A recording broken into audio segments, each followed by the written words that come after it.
While the trial is politically motivated, it seems the Rittenhouse has drawn an honest judge and has a good chance of having a fair trial. More on this next with Joe Drammissi. But first, PRMI Mortgage, primeres.com/Alpine. Are you in the military? Are you looking for help for a VA loan? If you're looking to buy, refi, or if you're just considering a reverse mortgage, you need to call our local mortgage guy that you can trust. Call Chris Wiley at PRMI Mortgage.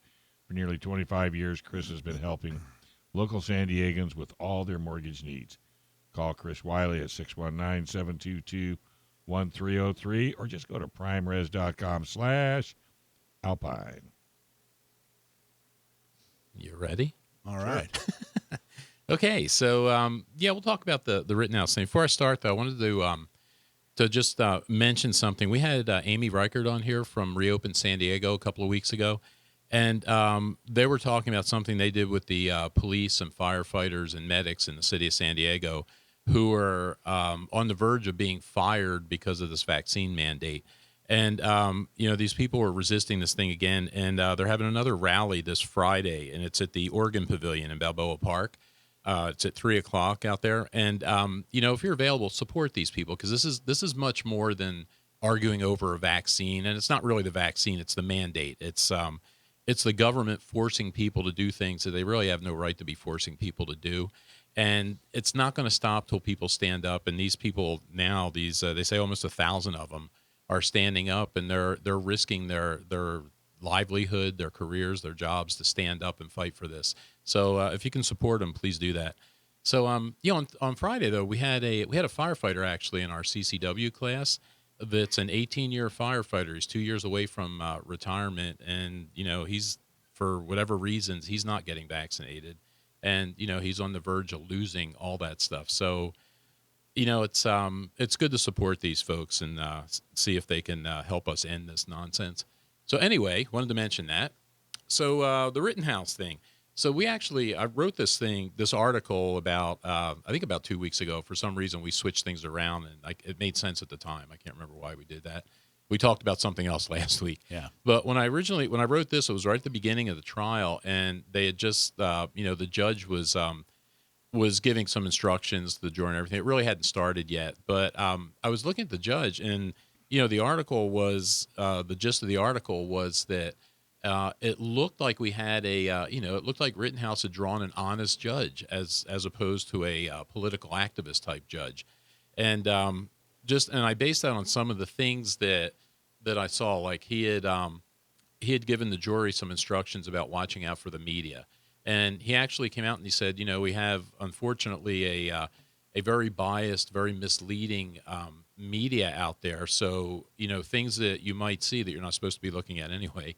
But, it's intentionally biased a lot of times. And I thought that was really refreshing for a judge to kind of point that out, because I think that is the reality. And he even commented about the CNN legal analysts, and mentioned actually Jeffrey Toobin by name. Because of what he said were misleading, incorrect things that they were putting out on that channel, regarding the trial and the charges and the things that were coming up. So, it was, I thought those were good signs. The other thing, he removed a juror for a stupid joke that the juror was even dumber enough to tell to a bailiff there. But what was the joke? Do you remember? What was the gist of it? Yeah, it was something like, why did... if it's appropriate. No, it was something like, why did Rittenhouse stop shooting? Because he ran out of... no, it actually wasn't Rittenhouse. It was over the person that riot started over, the criminal that was shot by the police. And he said, why did they stop shooting? Because they ran out of bullets. So, stupid joke. But so was that joke pro or anti-Rittenhouse? Now, see, I would have thought that makes that... I would think the guy telling that kind of joke would make him more favorable to Rittenhouse. And he still got kicked off. So, right. So I guess what I'm going for here is that the judge is not playing favorites. No, that's what I was thinking. That's why I said, okay, it's a fair judge here. And he also he admonished the prosecutor. He told the prosecutor, you can't call these two thugs that Rittenhouse shot. He said, you can't call them victims. He said, you can call them rioters, you can call them looters, you can call them a number of other things, but you can't call them victims.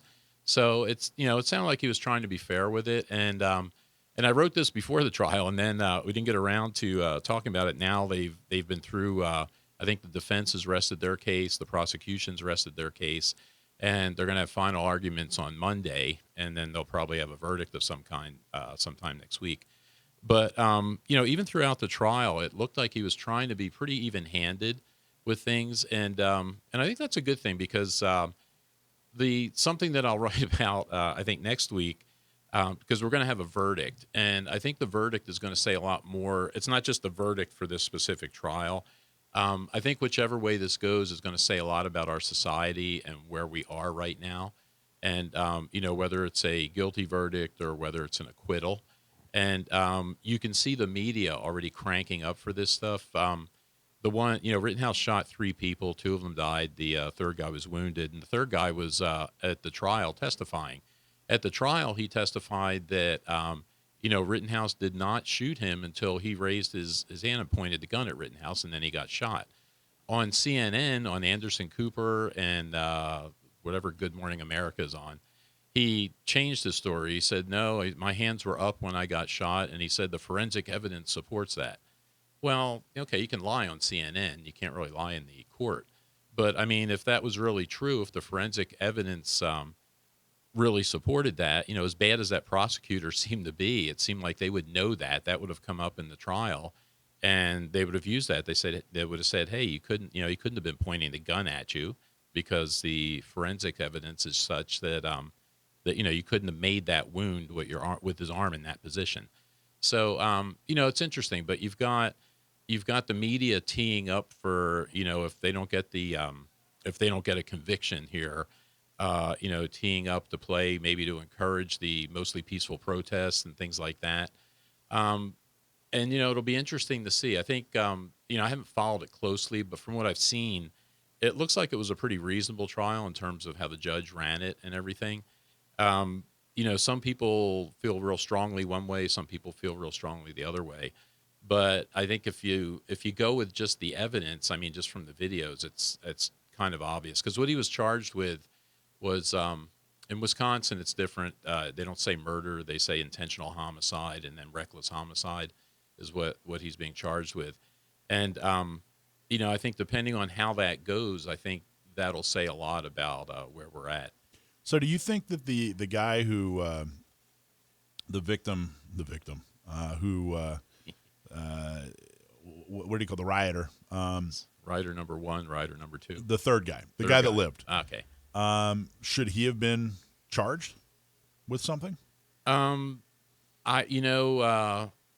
would think so. It depends. And here, at least in California, I don't know what the law is out there, but in California, if you point a gun at someone, you're going to get charged with something. In a way, ask me or tell me if you think this is stupid. Here's this guy, in a situation.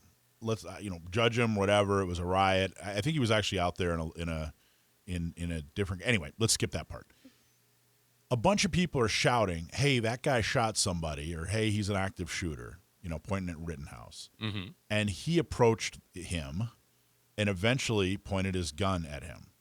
Is there a case to be made that now he made the wrong decision because he pointed a gun at somebody that wasn't an active shooter? But is there a case to be made that hey, it kind of stinks for this guy, because everything in his mind was indicating that Rittenhouse was doing something wrong. He didn't, except he didn't actually witness it. You know what I mean? I guess what I'm saying is I'm kind of wondering, if I were in that situation, if I were in a situation where an entire crowd was pointing at somebody who was carrying around a firearm, and saying, hey, that guy just shot somebody, that guy's an active shooter, that guy's a murderer, that sort of thing, I wonder how I'd react. Yeah, and it's interesting because for one, they had to chase Rittenhouse down. Rittenhouse was trying to run away, and I don't know where this guy came into that. I don't know if he came into it at the end, if he was part of the chasing, so it's hard to say. But it'll be interesting, though, to see what happens. Yeah, well. Thanks for watching this clip from Gun Owners Radio.